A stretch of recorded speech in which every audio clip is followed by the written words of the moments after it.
into it. I'm going to introduce myself. Everything is in the presentation. So for anyone who's just wondering where I am, you're probably going to find out as we go on. Once again, thank you so much for joining in. And I really hope, obviously, this is worth your time. And after this, feel free to leave me messages on any of my social media platforms. If you have any further questions, I'll be more than happy to help or answer you. So yeah, like I said, I'm really excited to have you. My name is Rubie Takema. I am a writer, researcher, software engineer, and blogger. And I'm actually certified in these things. I'm not just saying it with my mouth, because I know a lot of people in our generation, they just do it once and they say, I made this, I made that. But by God's grace, over the years, I've been able to develop skill in a lot of these things. I think I've been blogging for about 4 or 5 years now. My research journey started in 2016. I am a software engineer by profession. That was why I studied in university, and part of my writing and research journey is also associated with my current PhD journey, although it started long before now.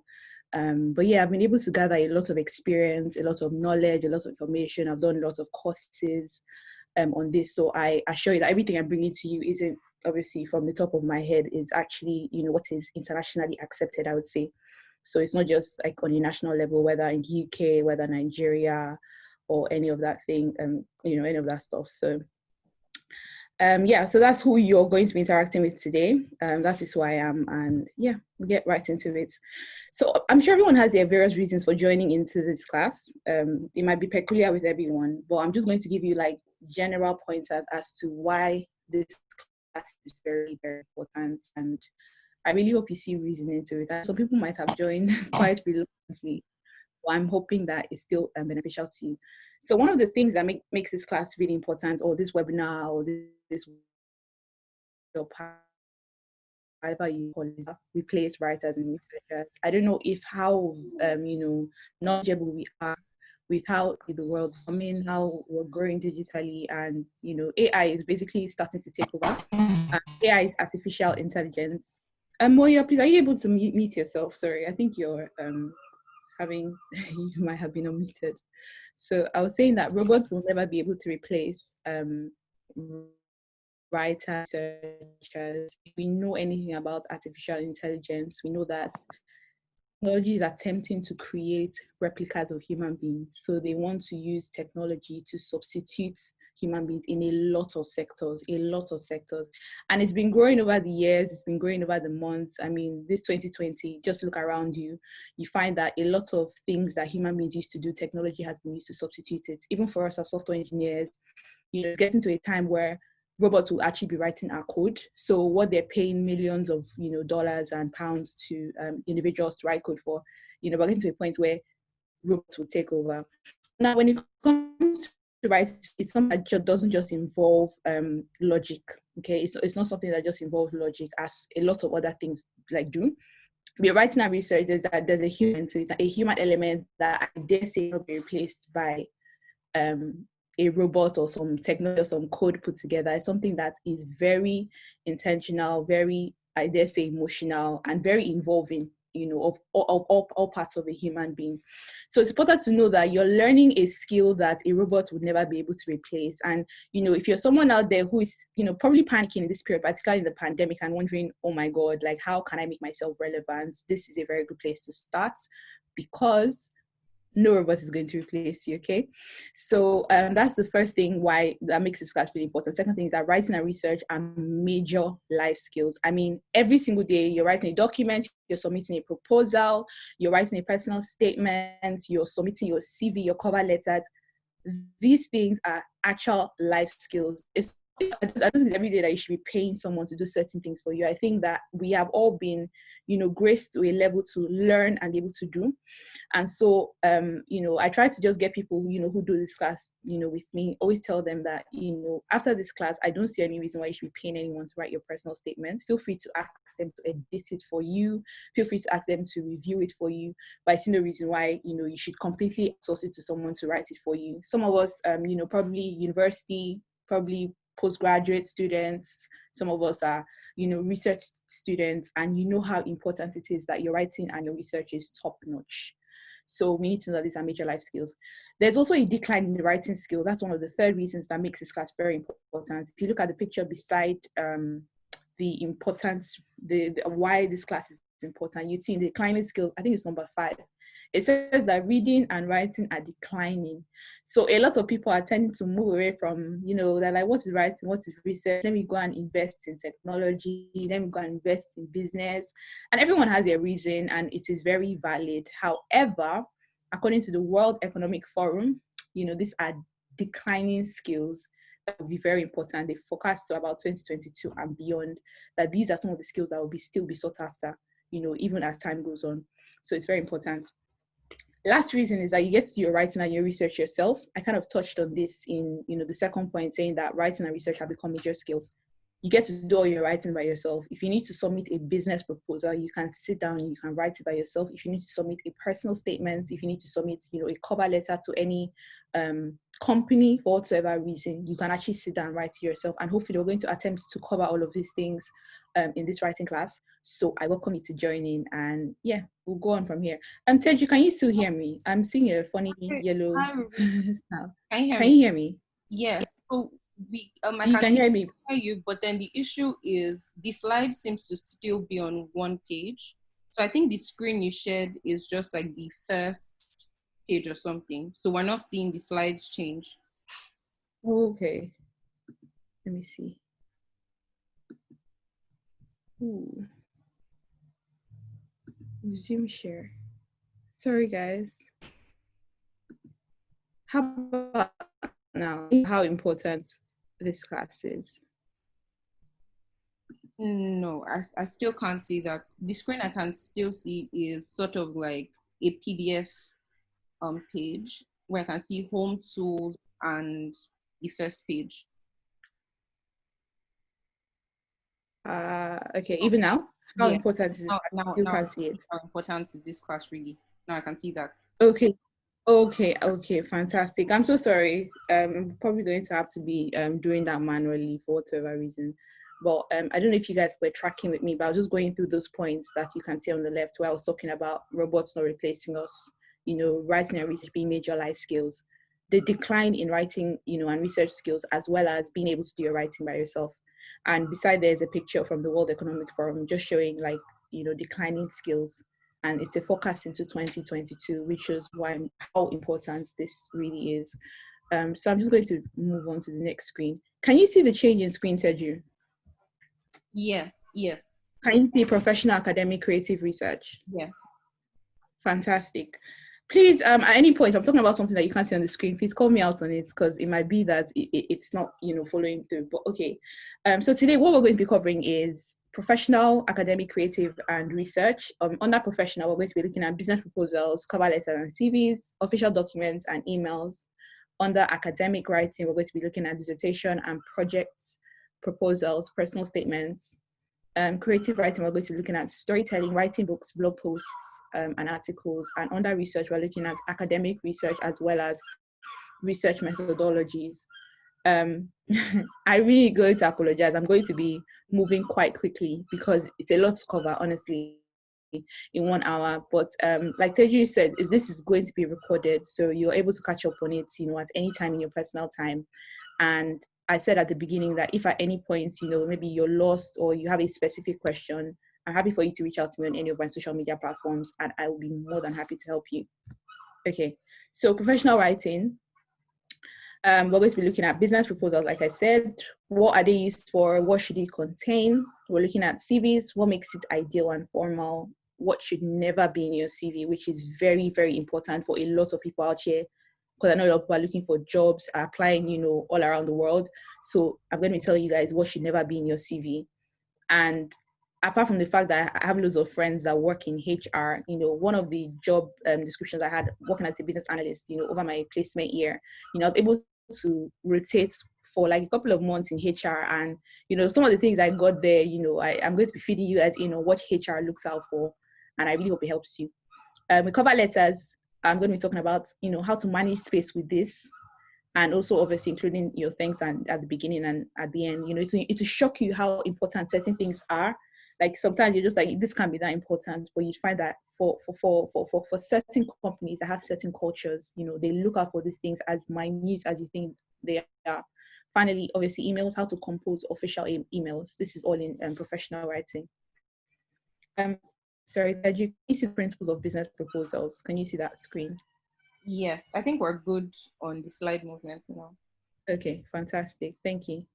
So there are three main principles of writing a business proposal, and feel free to take screenshots, feel free to write them down, feel free to, whatever will make you remember them, can come back later and take notes. The first principle is the motive and request needs to be as clear as possible. Essentially, what a business proposal is you're attempting to make a request.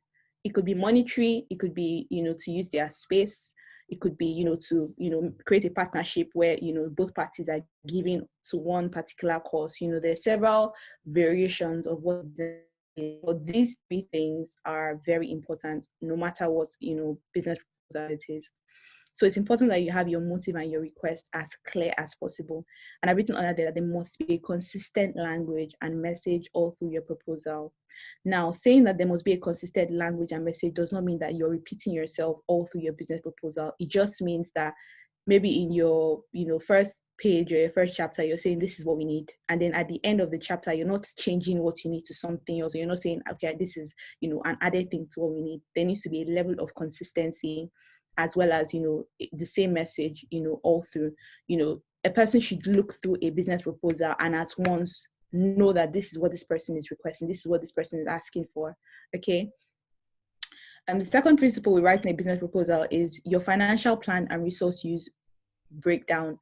Now, there are lots of people that send business proposals and they feel, well, I'm not asking for money, so there's no need to include a financial plan. But it's important for you to know that every single proposal must include a financial plan, no matter how small it is. I'll give you an example. I was writing a business for my NGO, a school. I wasn't asking them for money. As a matter of fact, I was just asking them to meet with their students. I think it was once a week. I was asking them to meet with their students once a week in Nigeria. And, sending this proposal, like I said, I wasn't requesting any money, but I just included, some of the resources that would be used. Okay. So even though I wasn't requesting any money, even though I wasn't using money, I still wrote it down there that obviously I'm going to be covering my own transport costs, myself and my team. I also wrote that obviously the human resource would be obviously myself and my team. And I gave a breakdown of us, what everyone is bringing to the table, how we are going to be interacting with their students. This is what I mean by a financial plan or, resource use breakdown. So, if you're not requesting for money, if it has nothing to do with money, make sure that there is, at least the resource part of it is covered, because, some companies, some organizations, some schools, want to see these things, like who is going to be interacting, with, the people that you're requesting to be with. In my case, it was students. What would you guys be saying to them? What would you be bringing to them?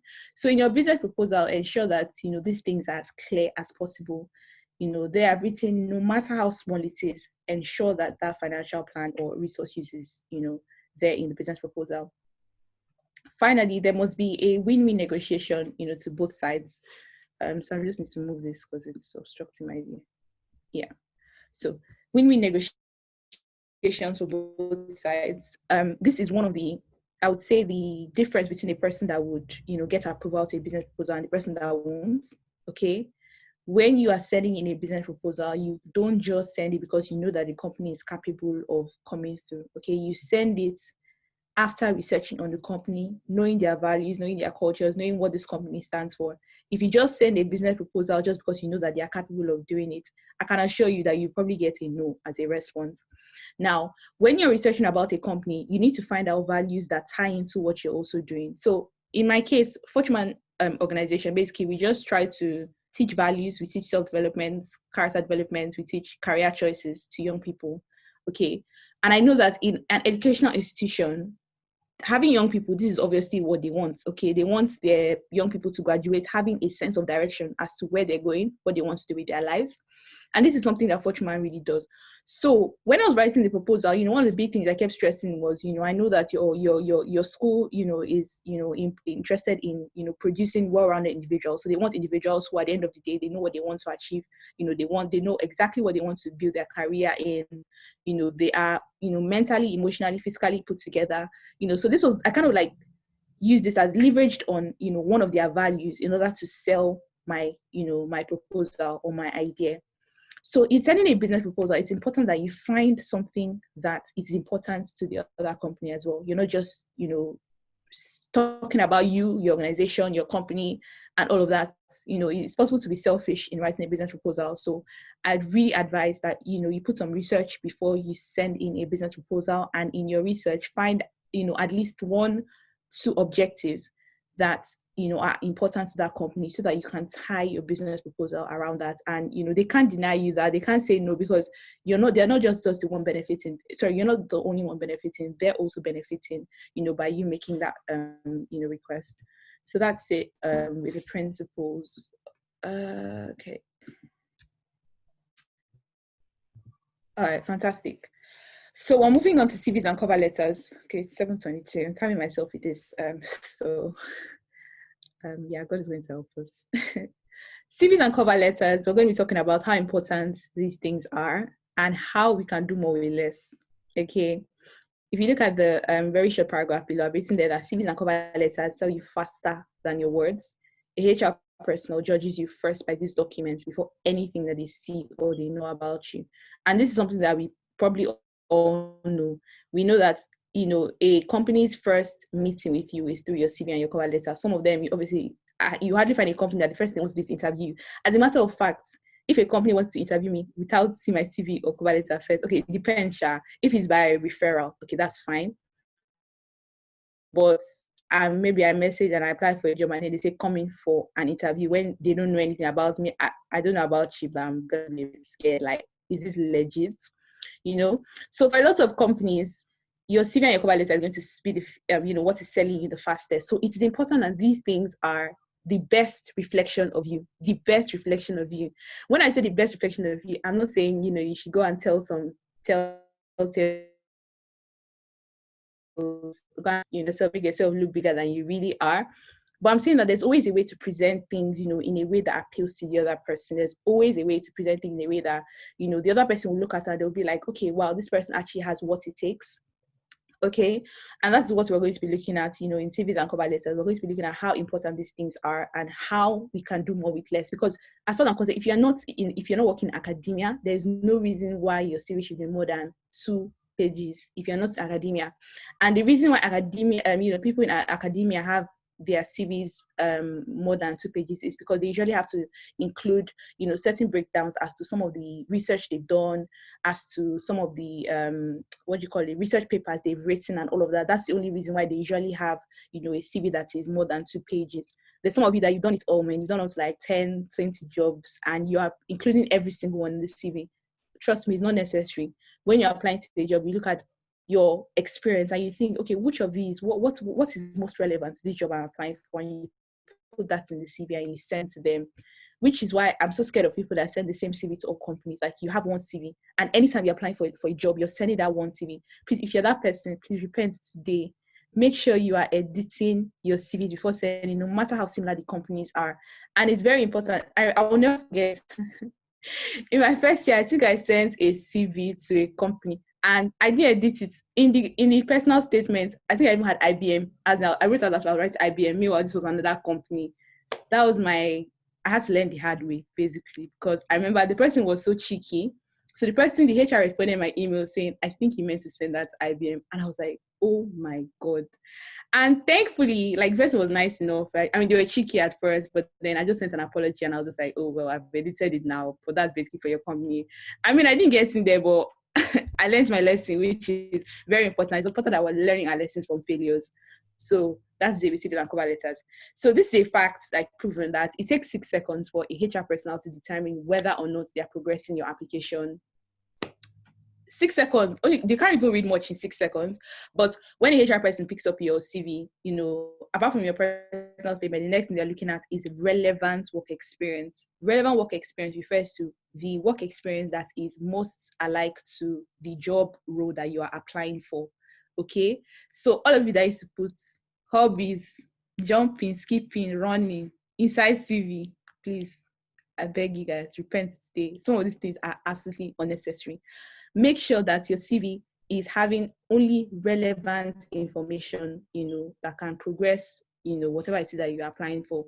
So this is a fact that you must know. So when you write your CV, sit down and ask yourself, if I look at this thing in 6 seconds, would I give myself the job? If your answer is no, there's no reason why another, stranger somewhere will look at it and give you, they say that you should be the first examiner, or, evaluate yourself first. So some of you need to sit down with your CVs and your cover letters and, do a quick 6 second, task just to see if you, pass it. Okay. So moving on to professional emails.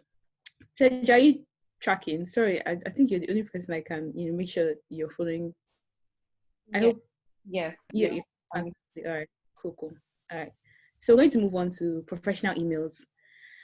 And as in all of in professional writing, I think this is the most important. And believe it or not, I don't even think it's CV or cover letter. Because if you have the perfect CV or cover letter and you are sending it to a company, and the email that you are sending is nonsense, I promise you, they will not look at your CV. It's actually a promise. Like I said, when I was working in placement and I was in the HR department, we were doing this rotation, and then I was there, I could see what they were doing in terms of opening an email, no subject, Z, out. Opening it, maybe typographical error, or maybe you just mistakenly put hey or hi, as in, just some kind of like informality. That's another Z. They're not even opening the attachments. They're literally just moving it to the, to the side. So professional emails are so important. Now, it's funny because over time, they've become a big thing, okay? We weren't always dealing with emails, particularly in, Africa, Nigeria. We're not big on emails. As a matter of fact, till now, you will not believe that you will send emails to some companies. They can take up to 3-4 months. Oh my days. Like 2 years ago, I sent an email to, I think it was Standard. No, let me not embarrass them. It's okay. But I sent an email to a bank. And it was so, like, it was an emergency. Like, it was such an emergency. And they would not take calls. And, I said, okay, let me send an email. And back to me, moved on with my life. I think about 4 months later, I got a response from, the bank saying, as in answering my question. I've never been more livid in my life. Like, I was so shocked, just so surprised. So but the way life is now, the way time has evolved, emails are now such a big deal, particularly if you're someone who is sending, a lot of applications or a lot of requests to international bodies, a place like the UK. As a matter of fact, you would reach people faster on email than you would on a phone call. So it's important that you have a good grasp of, how to deal, with professional emails. So when writing professional emails, a salutation is very important. Now, one of the big things I need to say, before getting into, some of the components of writing professional emails is that you need to know who you're writing to, okay? So there's sometimes that you're writing an email to, to people or bodies that are not too formal. So, if you're writing to a HR or a company, definitely that needs to be extremely formal. If I was leaving an email for my friends, or if I was leaving an email for, okay, I don't know what example to use, but you just need to know the nature of, the email that you're writing. Is it going to be extremely formal? Is it going to be semi-formal? Or is it going to be completely informal? Anything in relation to job, anything in relation to schooling, funding, all of those are formal. They are non-negotiables. Your language, everything must be extremely formal. So now, when you're writing a professional email, one of the first things, obviously, you're writing is your salutation. A quick hello, hope this email meets you well. It's adequate for emails. In the UK, it's fine for you to put hello. I mean, nobody's going to come and beat you. In a place like Nigeria, some people carry respect on their head. Don't write hello, write good day or good afternoon or something. But it's not everywhere that hello is culturally acceptable. And it's important that, I say that here because I know that there's a mix of people online. So don't just take it that, okay, I'm going to write hello and move on. For some companies, you're writing an email, you're going to write good day, good afternoon, good evening, a bit more formality. Other parts of the world, it's totally fine for you to go with a hello. Nobody's going to, penalize you for that. I always add, a, should I say a or an? A, hope this meets you well. And I just think that is, going a bit more personal. I don't want to be too personal, but I think it's important that you show it just a little bit of concern, nothing too serious, like how is your family or how was work today, please. Okay. So as you see there, the second thing I've written there is reason, which is a very big thing. In writing an email, there must be a purpose. So what are you writing your email for? What exactly are you writing an email for? This is the most important part of your email. And don't delay in saying the reason for the email. Do not delay. Don't go and ask, unnecessary questions and then, put the reason as the last thing. Chances that they wouldn't even get to it, particularly if it's a professional email. So state your reason as quickly as possible. This is the reason why I'm writing this email, and, wait for a response. The third thing, that is very important with professional emails is paragraphing. Okay. I don't know, naturally, or should I say conventionally, emails on excuse me, sorry guys, I need to drink water. Okay, sorry. So I was saying that paragraphs, conventionally emails are not that long. They shouldn't be too long. Okay. But I think I remember writing an email once. I was writing it to I can't remember, they were doing something in the UK where they were trying to, whether it was cut the hours of international students or completely stop them from working, I can't remember. But I remember sending an email to our VC, and that email was like 2-3 pages. And I don't regret it. I don't regret writing that email, because before I got a response, and I even had a video call with him after that I sent that email, which was very, very, important for me, or, it made me really happy. At the end of the day, what we're actually fighting for, we actually got it. But it's very rare that you write an email this long. But if it's a case that, you're writing a very important email that is going to be extremely long, it's important that you make use of paragraphs. So for every point you're making, you're breaking it into paragraphs. Apologies if you already know this, but I know there's some people on here who might not, so I still need to go over it. So have it in mind, your paragraphing is very important. And paragraphing is not only for points. For example, after my salutation, I always give a break before I get into my reason, and that just makes it easier to read. Okay, it's just for to make it easier to read. Your conclusion, don't ever send your professional email without a conclusion. So the reason, put in my paragraphs. So what is the conclusion? Your conclusion could just be, I look forward to hearing back from you, or thank you in advance for reviewing this or having a look at this. Just something to conclude. Don't just state your reason and just move out. You must conclude it, and say, just say thank you. It's polite, I would say. Sign out. So the official sign outs, such as yours faithfully, yours sincerely, etc., are quite important. I think for me, I'm so used to kind regards. So no matter who you are, I think I've sent kind regards to some of my friends, and they reply like, "Who is this one talking to?" But I'm happy because it's now in the habit, it's in nature. No matter who you are, I'm sending you kind regards, and I just think it's a good sign out. That just puts you in a good light, I would say. Puts you in a good light to ensure that you're also signing out in a professional email. Sign out is not the same thing as conclusion. Please bear that in mind. Finally, your name, obviously, kind regards, comma, next line, Rubie, kind regards, comma, I'm seeing Fidel here, Fidel, kind regards, comma, Pamela, kind regards, comma, Opwere, I like your name. Okay, so it's just important that, you have your name there as well, because I don't know if you guys have ever looked for an email before.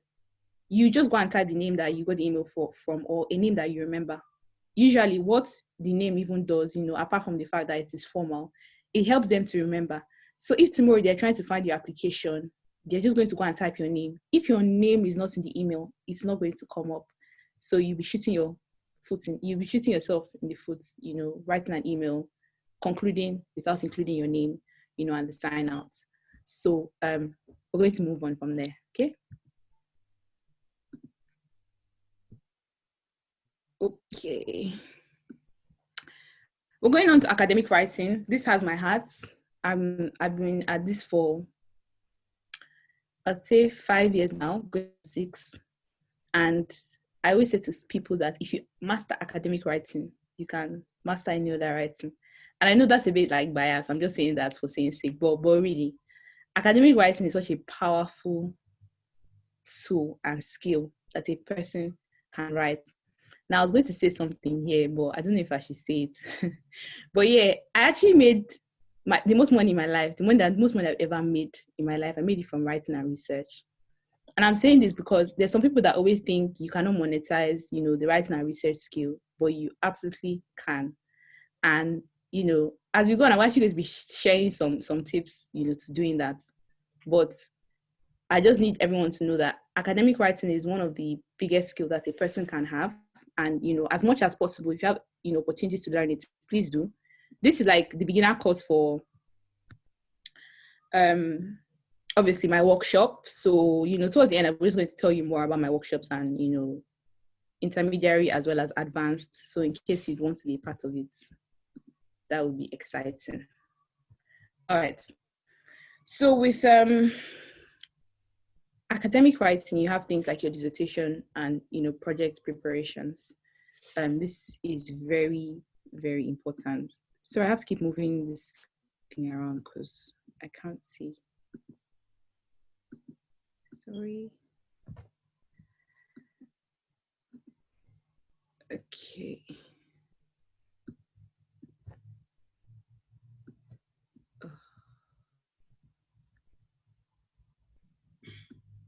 Guys, I'm so sorry for this little break transmission. Okay, fantastic. Thank you.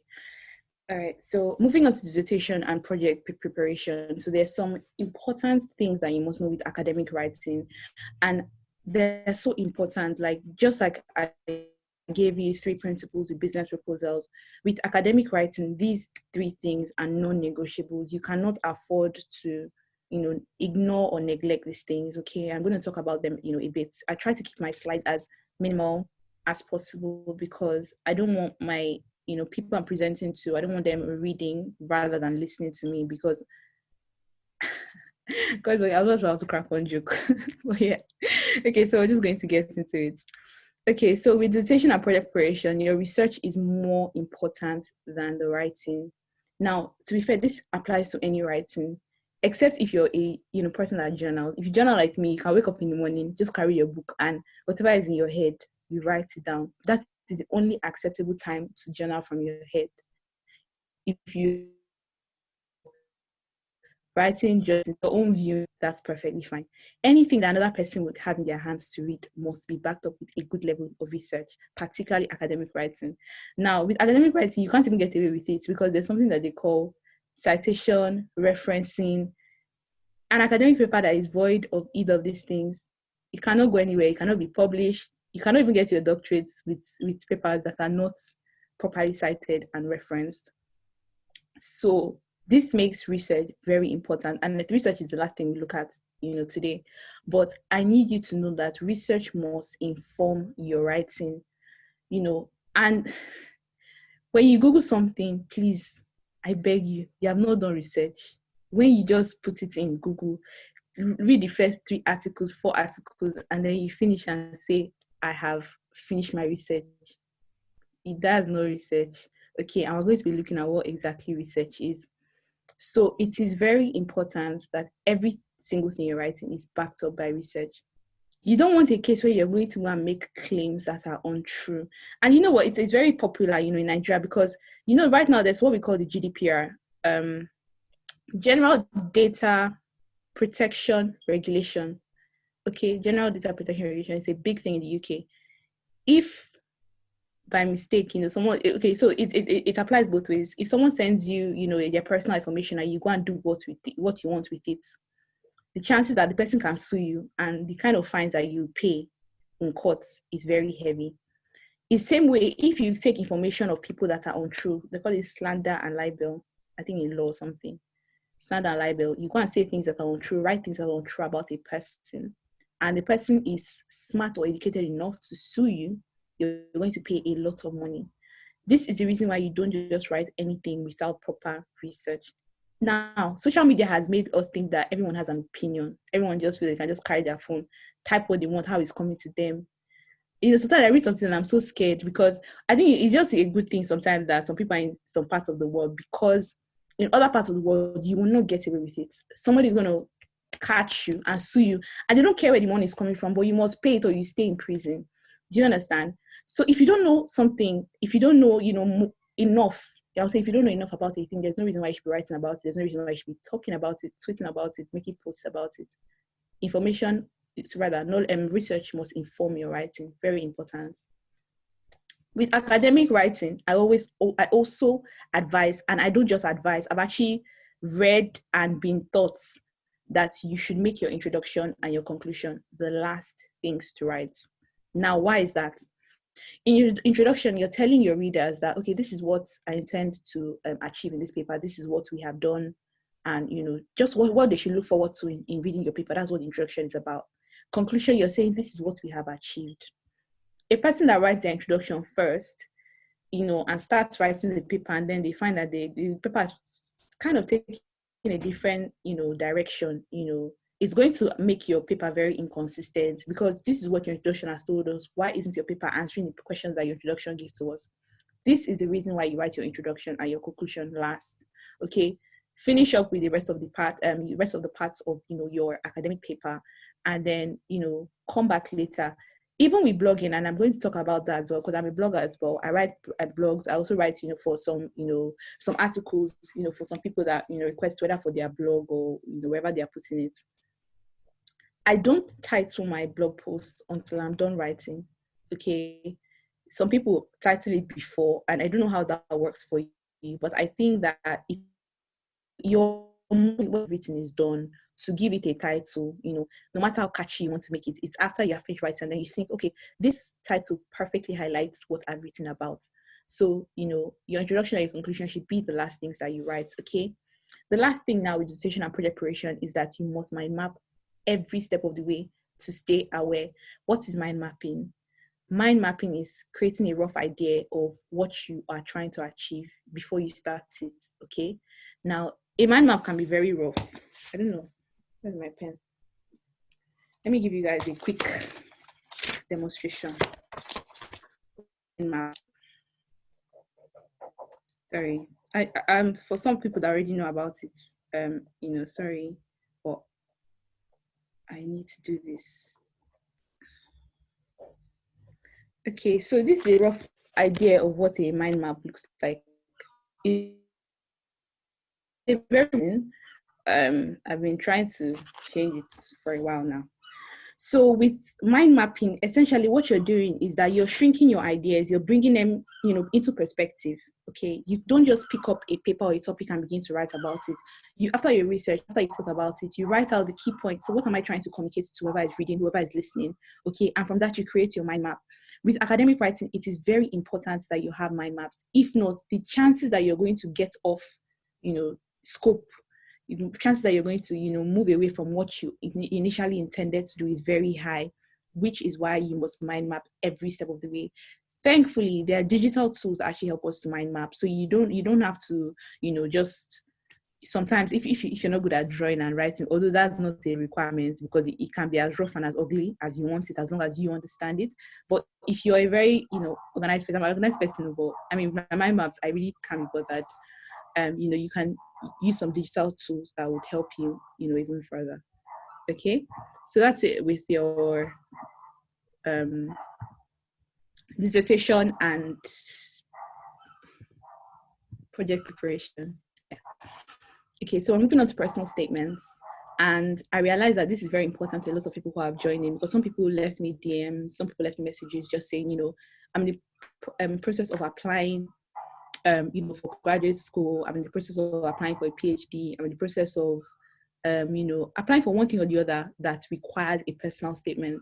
See, anything that you're applying for that asks you for personal statements, know that you cannot joke with it. Do you realize that it's not every company that requires personal statements, or it's not every school that requires a personal statement? Some of them just want to see a cover letter. Okay, so a cover letter or just your CV. But anyone that requires a personal statement, you find out for a lot of graduate schools, they'll ask you to write a personal statement. What is a personal statement? It's just attempting to make you a star for a minute. Now they want to have an idea, just have a peek into your head for 1 minute. That's what a personal statement is attempting to do. Just tell them who you are. So it's like pitching myself for 1 minute, but in writing, in a personal statement. So with that, for everyone it's differ. Like, are you trying to make yourself look interesting? Are you trying to make yourself look very smart? Are you trying to make yourself look very informed? Whatever it is that you're attempting to do, let it just be in line with whatever it is that you are applying for. Okay, with postgraduate school, obviously you're attempting to make yourself look like someone that knows where they're headed, because even if you don't know, because do we really all know? We're not winging it, but There's something I want. Okay, this is just a side note. A book I've been reading is called Blink, and it just talks about how nobody really knows. Okay, the author was just trying to say that we should be fine with saying we don't know. Like, more people need to learn to say I just don't know. Okay, but with personal statements, you need to form that even though you don't. Okay, so with personal statements, you attempt to be a star for a minute, and personal statements are communication tools that can substitute a person's presence. You'd find that the best personal statements I've seen, even from Harvard, I think some of the personal statements that they've ever released on, whether it was on their website or wherever, you'd find that the people that wrote them told a story. Okay, they weren't too serious, they weren't too rigid. You see someone that just says, oh, okay, I met my boyfriend, so and so, this and this is what happened, and they just draw out a story from that. And you'd find that captures people. When you're writing, it's important that you capture your reader from start to finish. Okay, in I think it was when I was in secondary school. I can't remember. Yeah, it was secondary school. I think it was my MOCOM, or I can't remember what exam exactly it was. But I think my paper came back and I saw like stew and candle on it, and I'm not joking. Like, I've never been more irritated in my life. Like, it was external examiners that marked it, and then it came back. It was so soiled with candle wax and stew, and it was just so sad. I can't remember why I was making this point, but yeah, your personal statements, substitutes your present. So it's very important that you tell a good story, about the person that you are, about where you're coming from, about what you hope to achieve, by whatever, maybe it's a course you're applying for, why you're applying for that course, and all of that. So I don't know if you want to take a break for 1 minute before we continue. Maybe everyone just soak it all in, just think about, some of the things that you've already heard. Maybe just one thing that has stood out to you so far, and we will carry on in 40 seconds. Feel free to go and grab a cup of tea, water, anything, and we'll carry on. So I just need to drink something as well.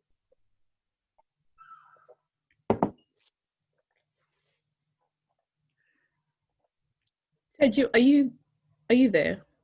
Yes. Okay, so you can hear me perfectly, yeah? I can hear you perfectly. All right. Fantastic. Okay, so we're going to get right into it. We're going to continue, go to the end. It's already 48. God is going to help us with this. Okay, so moving on to creative writing. Just a brief introduction with creative writing. There's several aspects to creative writing, and we're going to attempt to look at some of them, the storytelling, blog posts, articles, and all of that. And I think it's such a big thing now because there's some companies that are actually paying for writers, paying for people just to write for their companies, for whatsoever reason. A brief introduction. So every time you journal, anytime you journal, write down an idea or question, something that you have observed, you are writing creatively. Careers can be born from creative writing or just remain a fun hobby. Okay, now this is essentially what creative writing is. It could just be thoughts. It could just be things that have come from your observation, or just even your journal that inspires you to write about something. Think about all the most amazing books that you've read. Okay, think about the most amazing books that you've read. A very quick example would be obviously Chronicles of Narnia. I don't know if there's another one, Children of Blood and Bone or something like that. If you read some of these books, you know that the people that wrote it, they were not in this realm. Okay, they were so creative to the point where they have articulated perfectly, the things that they have created in their mind. Okay, so that's what creative writing largely is those things that have come from the creation of your mind. Sometimes creative writing might not be from research.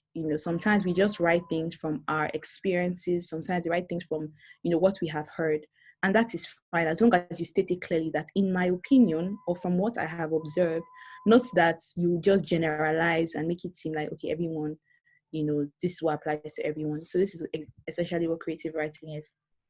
So we're going to start with storytelling, and this is such a big industry. this storytelling industry, and it's growing daily. For anyone who might know, Silent Kingin, or some of these people that are just really coming up in this area. I don't know if any one of us have watched what's her name, Michelle Obama's documentary, her recent documentary. If you watch that documentary, you see that in fact they need to find a person that scripted it and just give the person one award, because that person literally told a story that gave us all of her lessons and also taught us what we need to know as people. Storytelling is so powerful. Honestly, it's so powerful.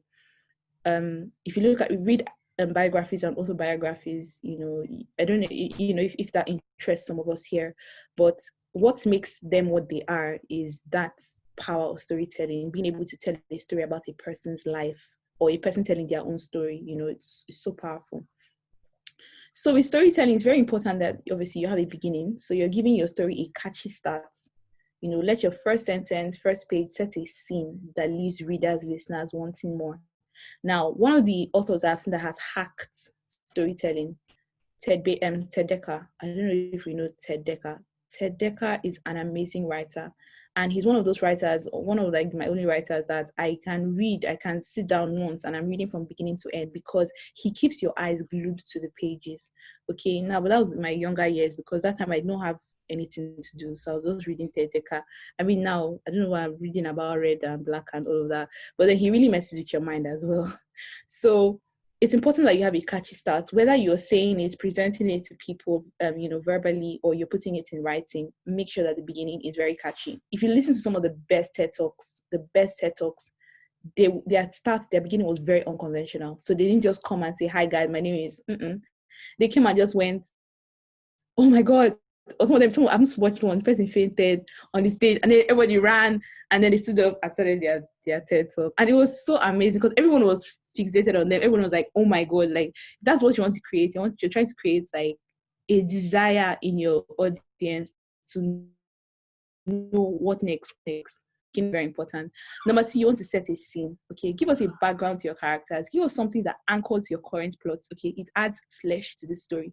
It's not enough for you to give us a beginning and then just get right into it, the lessons and all of that. You need to set a scene.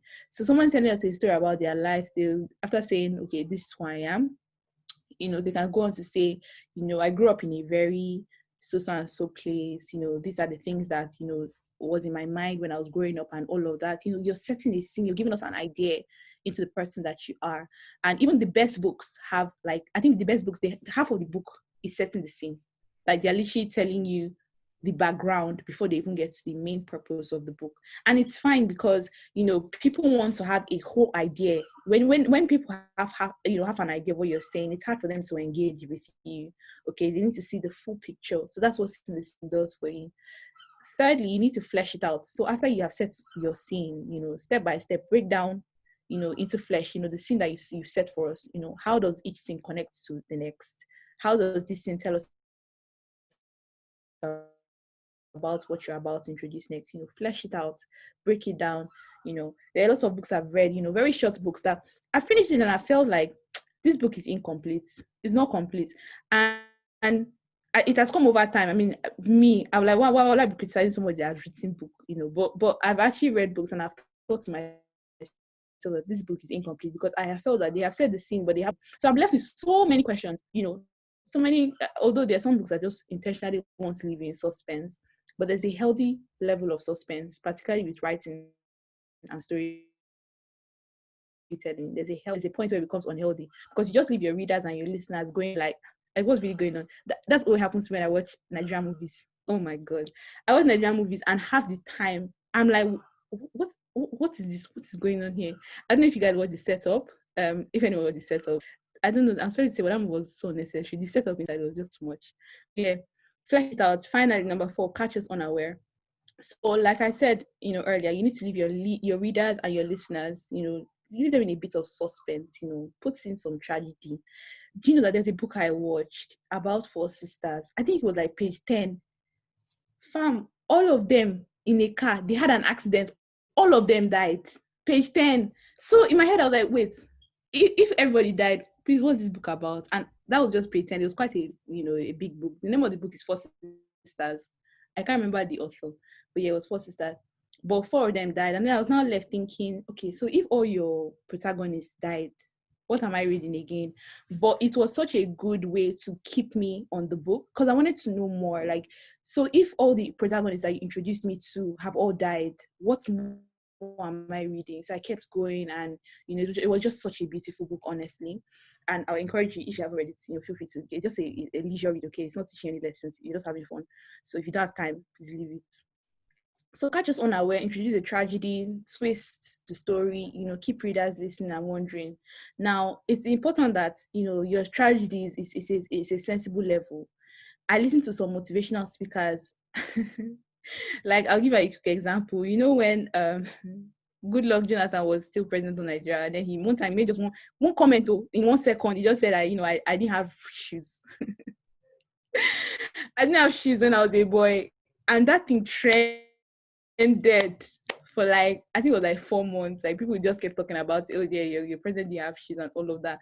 And I understand what he was trying to do. I think he was trying to just give a message. And it's possible that he truly didn't have shoes. But sometimes it's possible to over exaggerate, the tragedy period just to make the story look more interesting. Sometimes it's not necessary.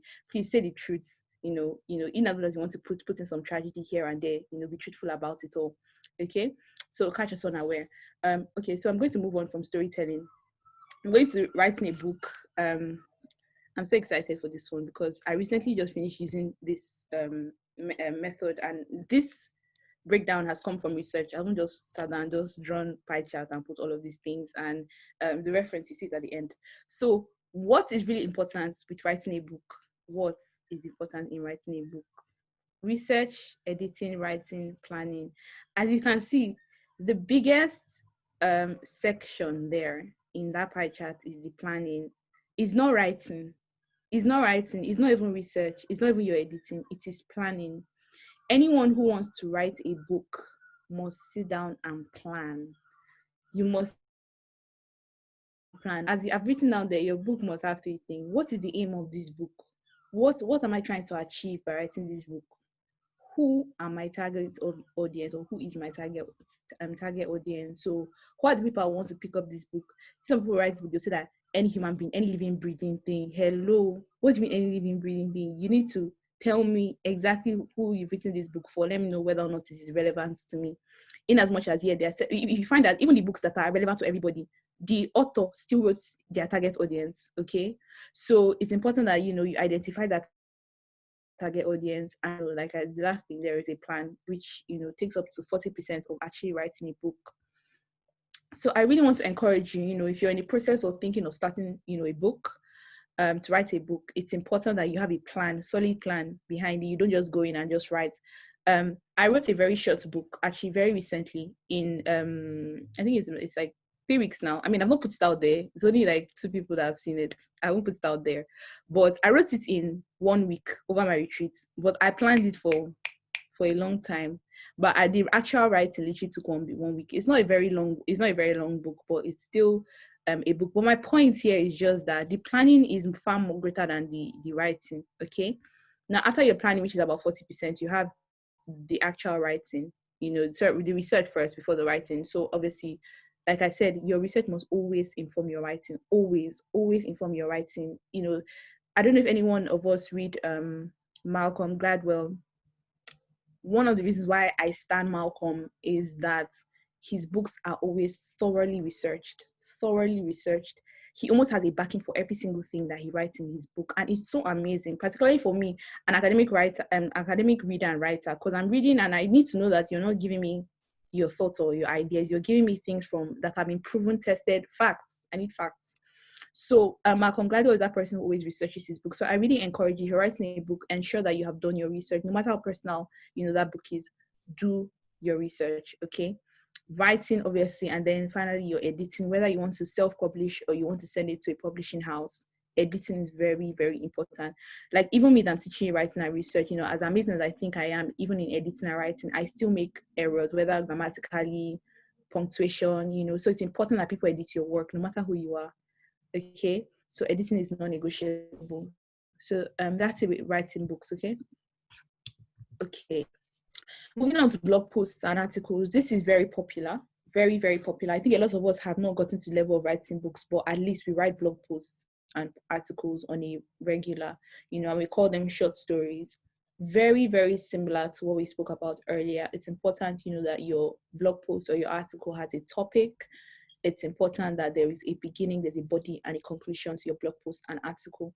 So you don't just write something without giving it a topic, because a lot of times what determines the person reading your article or your blog post is the topic. And I've done a lot of tests. I have a blog, by the way, www.fortuneman.com/blog. Feel free to check it out. It's faith-based.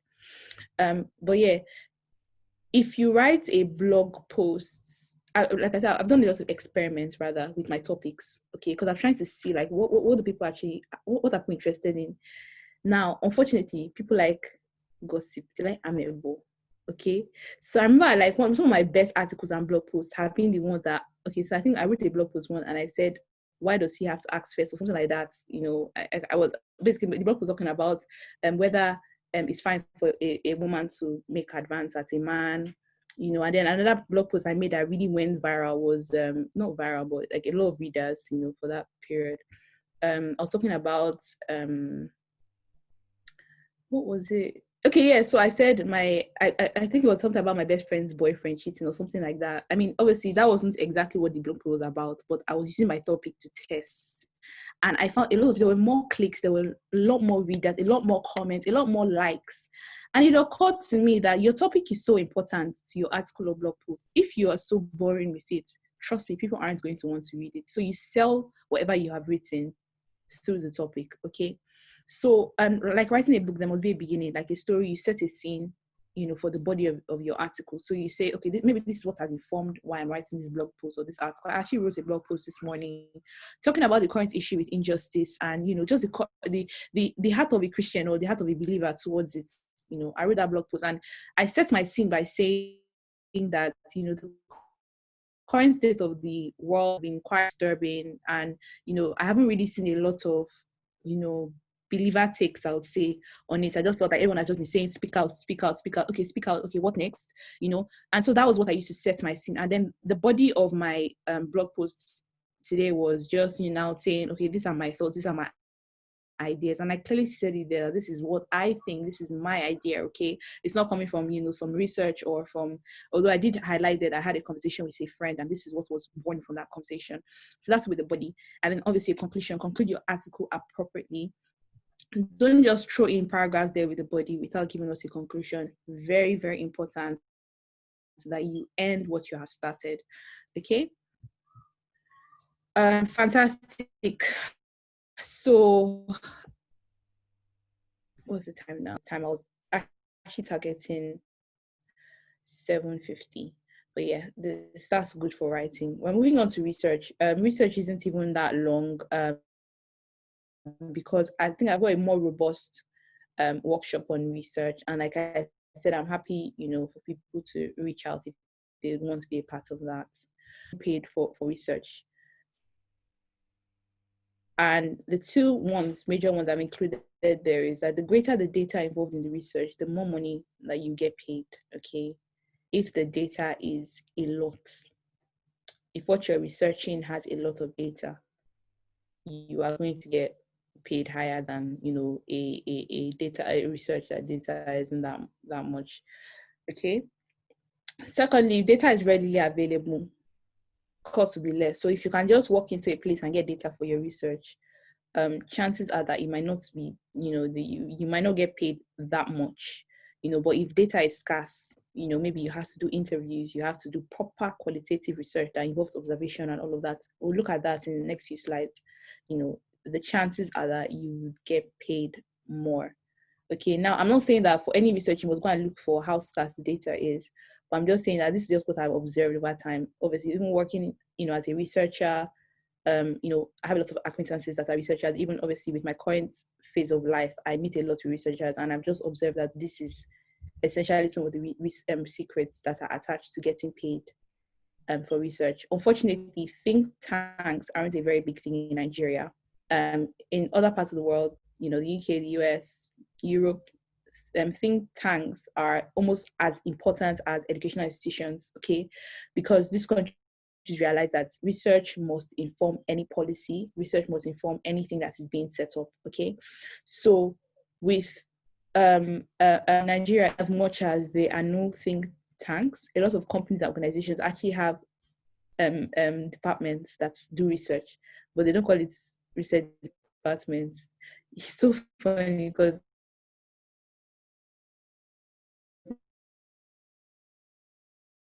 in Nigeria, you can be doing anything. You can be working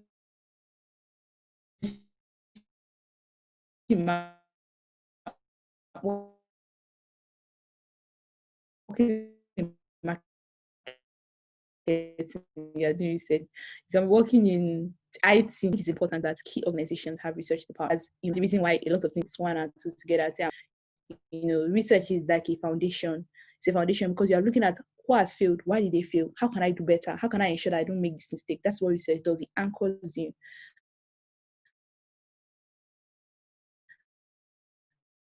But no, they're asking why. So it's really important, that there's research in everything, and every country needs to take research seriously. Okay. So moving on to research methodologies. So essentially there are two major methodologies with research. Okay. There's qualitative research, quantitative research. Some schools will say that there's mixed methodology, which is basically a mix of the two, and that can be quite difficult. You must be a very skilled researcher to be mixing methodologies. However, it's something that can be learned. So we're going to look at both qualitative and quantitative research methodologies, and I'm just going to give you like a background as to what kind of projects would suit for qualitative research, what kind of projects would suit qualitative quantitative research. Research that collects and works with non-numerical data and seeks to interpret meaning from these data and help understand social life through the study of targeted populations. It's a very, very long sentence. And I remember I was writing and I was like, this is so long, but I couldn't filter it any further. Essentially, qualitative research is for social science research. So anything that involves social science, anything that involves observation. Essentially, quantitative is more scientific and qualitative is more social science related. Okay, and we'll see why when we look at the kinds of each of them. We'll see why qualitative is more social science based and quantitative is more science based. On the other hand, quantitative is a method of research that relies on measuring variables using a numerical numbers is very key in quantitative research. Analyzing these measurements using any of the variety of statistical models, we see there again statistics involving numbers, and reporting relationships and associations among the study variables. Apologies for the error. I don't know why I have an associations twice.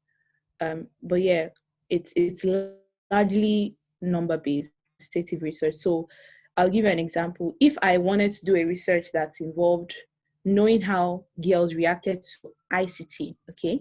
I want to know how girls react to ICT. You know what I'll do? If I was designing a search strategy for this research question, I would want to be able to sit in a class of girls with an ICT teacher. I want to observe what is their response. How is the ICT teacher teaching? I also want to create a comparative study. So I'm also going to sit down with a teacher and boys, see, is there a difference with how the boys are reacting? How is the teacher, communicating with the boys? How are they reacting to the notes? What is their response to test how confident are they? So you find that this is qualitative because all I'm trying to see is I'm trying to observe to see the response of girls to ICT. Now, if on the other hand I was trying to do a research where I wanted to see the number of or the ratio to which girls choose IT courses to boys, you know what I need to do? I need to pick about a few schools, get their numbers as to how many boys, how many girls are in your IT courses. Try to look at how they've increased or decreased over the years. And, from that, just create a kind of, whether ratio or, something that will try to inform my research. But you see that with quantitative, is dealing with the numbers. It's essentially number based. And then qualitative is more social science, more observatory, more, I would say more more involving of the human, whether emotionally, mentally, psychologically, all of you. Quantitative, usually you just need your mind. If you know math, you have won with quantitative research. Okay. So these are some examples of qualitative research. I'm just going to talk about them, each of them briefly. Methods of qualitative research, you have observation and immersion. I kept talking about that, with the analogy that I gave. I said that, if I wanted to see how girls reacted to ICT, I would want to sit and observe a classroom. Okay. Immersion is putting myself there. So I'm not just reading it, from the screen or from what someone has written. I'm actually there to observe and immerse myself. Interviews. So you can have interviews with the people. Maybe you have interviews with girls where you ask them, oh, excuse me, what are your thoughts on ICT? How would you say your teacher reacts to you as a female student, in ICT? These are interviews. Open-ended surveys and are other ways that you can get data from qualitative research. Focus groups. You can have 4-6 people. It shouldn't be too large. 4-5-6 people gather in a room and they are conversing. You're asking them questions. Probably you have a recorder there to ensure that you are not missing out on any detail. Because qualitative research, there's a bit of precision. A lot of focus groups I go for, you can find they are reading your every body language. Language also is giving them data as fun as now. That's another tip that you need to know there. When you go for certain interviews, you need to know that some people have been trained to read body language. Okay, this is why you must not be too tense. You must not be, because people can read it. There's some people that they have been trained to read body language. If you're too tense, if you're too panicky, you can read it. If you read the paper, he's even whether liars in the business world, yeah. But you could tell from their voices, you can be talking and people and somebody has already picked that this person is lying.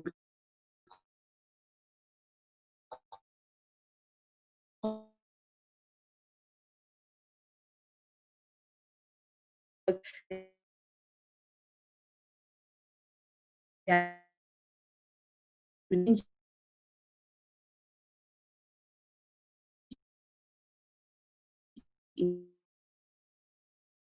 Pitch informs your qualitative research.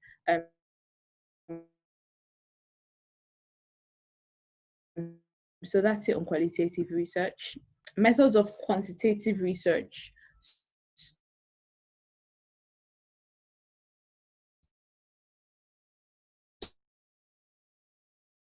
Study population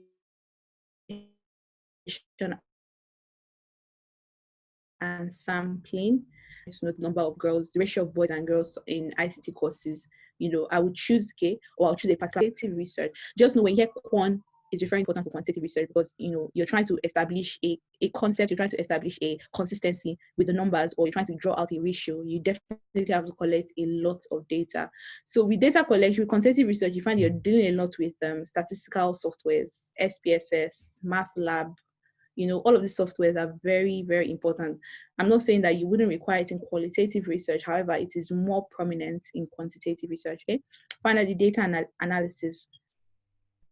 I was having a conversation. I have to just say this. Having a conversation with someone on Twitter actually the other day, and the person made a comment about Facebook is dropping on our conversations. The person was like, Facebook needs to stop dropping on our conversation.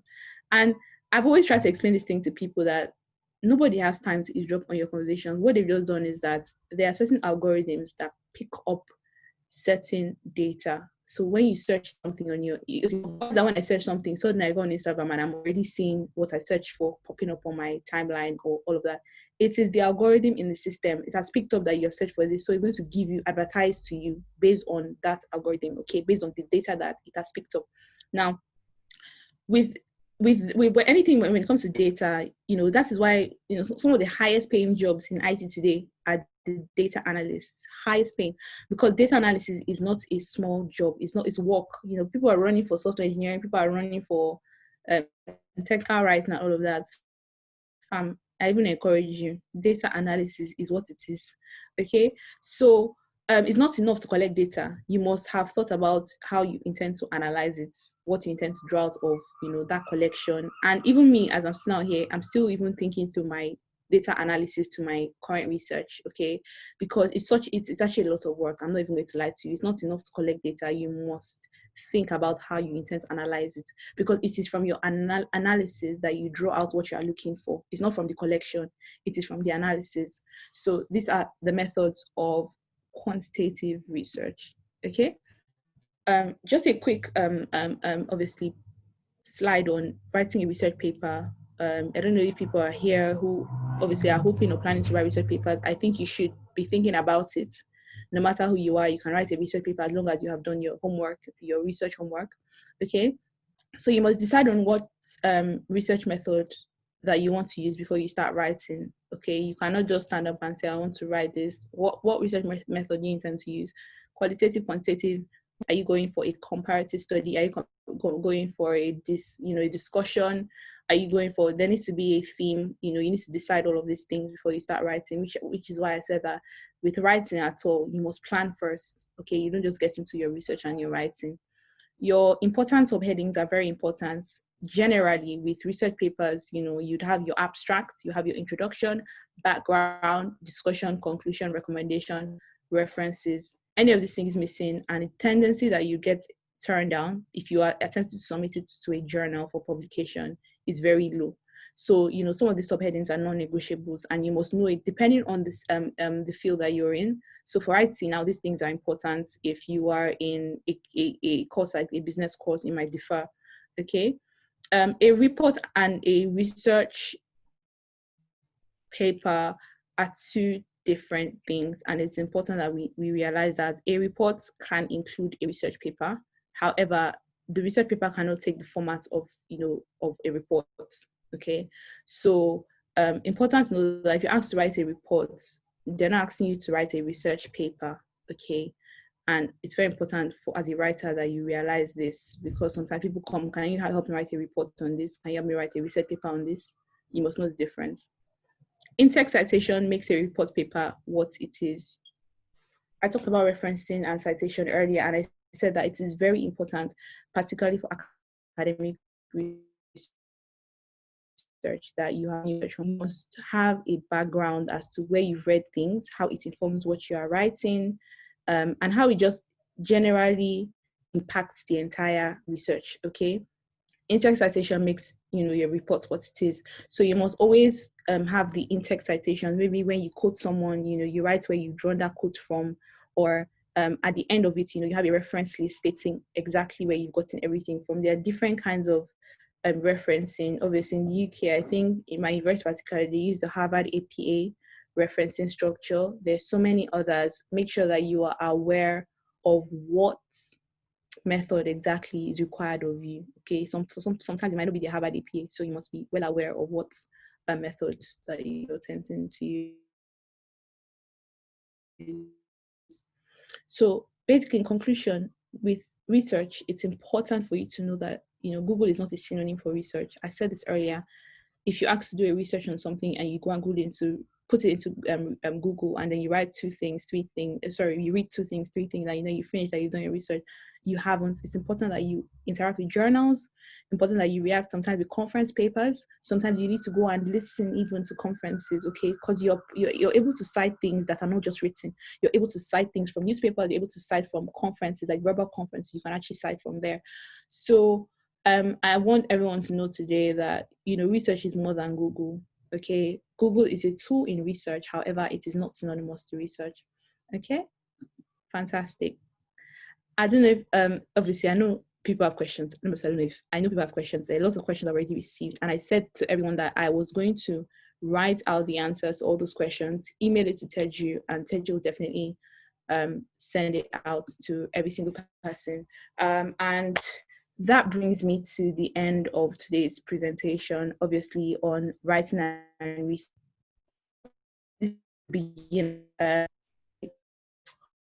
I am working on. So if you want to know more, particularly you're someone who is intending to build a career in research and writing, I definitely think you should sign up for that. Okay, so you can connect me Twitter, Instagram, Facebook, LinkedIn. I'm trying to take my LinkedIn more seriously.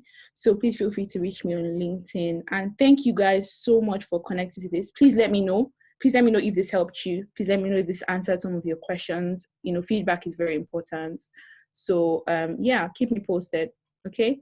Thank you so much for listening, and I'll see you guys another time. Teju, Hi, the Rubie. floor is yours. So Hey. much. Thank you so much. This was so insightful. We've been like sharing stuff on Twitter as well from like what we've been doing, and it's been so. Thank you. Is asking if you're going to get today's slides. Rubie, can you get today's slides? Is that something that you're willing to share?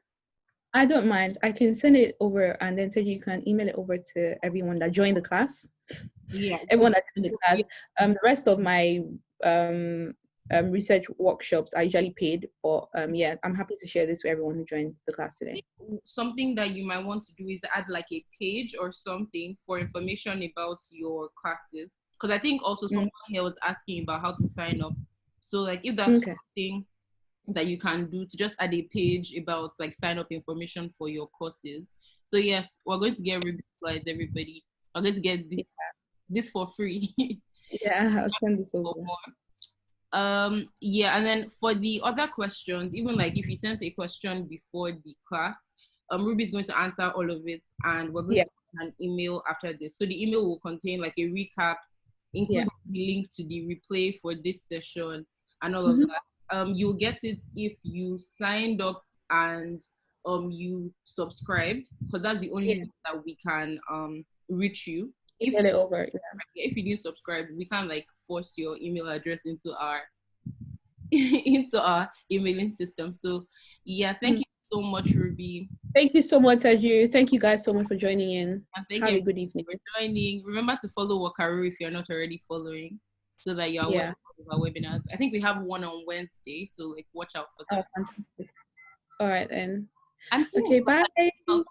I'm seeing additional questions. If you have it, maybe just tag us on Twitter or something, and then we'll add it to the list of questions that Rubie will answer. Yeah, if you have any questions, feel free to send it either to myself or to Wakaru, and then we'll get the answers in. And if I don't know it, best believe I'm going to say I don't know. Exactly. No, you don't. No, basically, we've got to sign up on Wakaru. I'm not sure that that's what I said. I'm saying that the only way I can send you an email is if you registered and I have your email. I hope. So basically the registration document that should be sent out to register for this, you have to put in your email. So it's through that email that she can send out any information, essentially. Yeah, Teju? Exactly, that's what I mean. Okay, so yeah, if you didn't sign up through the obviously the document, she doesn't have your email, so you can't get the document. I think that's essentially what it is. Exactly, but then you can still see the replay and all of that. You can still see the replay on YouTube. Oh yeah, our YouTube channel, and watch the replay. You don't have to sign up. Yeah, thank you so much, everyone. Have a good night. Have a good evening. Bye. Yeah, bye.